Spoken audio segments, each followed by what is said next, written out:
Hello again. I hope you're well. This is Jess from Jess's Reading Corner. Back with another story.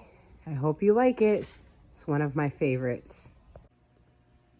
Today we're going to be reading Where the Wild Things Are, with story and pictures by Maurice Sendak.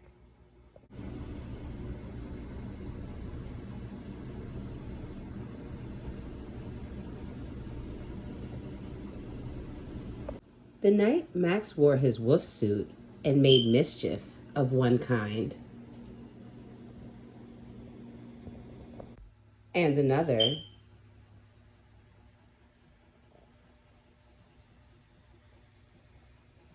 his mother called him Wild Thing, and Max said, "I'll eat you up."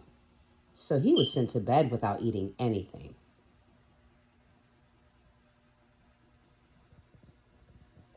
That very night in Max's room, a forest grew.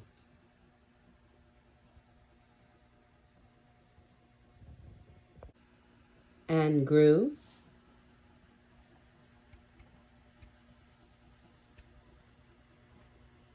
and grew until his ceiling hung with vines and the walls became the world all around.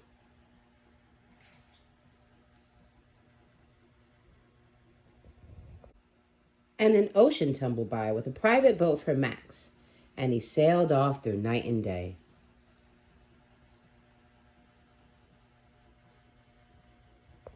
And in and out of weeks, and almost over a year, to where the wild things are.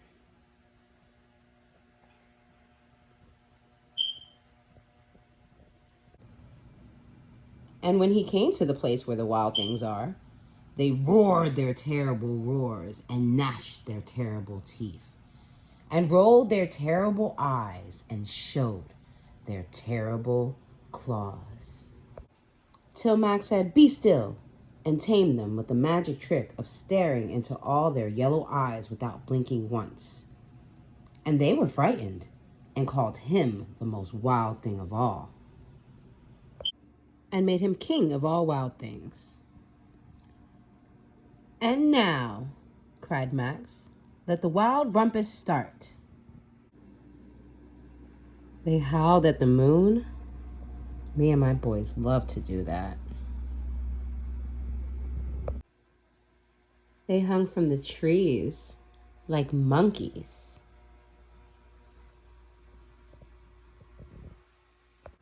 I always thought of this as follow the leader, even though Max isn't quite in the lead.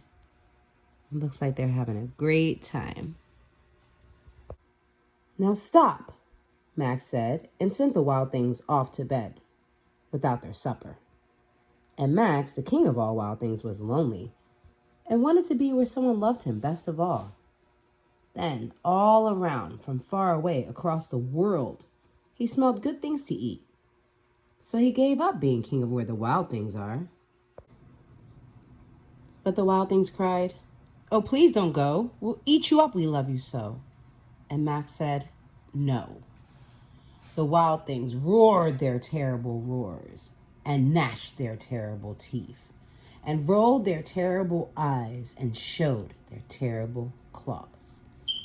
But Max stepped into his private boat and waved goodbye and sailed back over a year and in and out of weeks and through a day.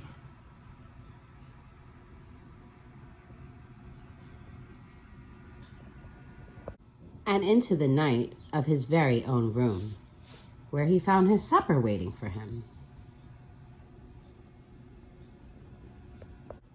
And it was still hot. The end.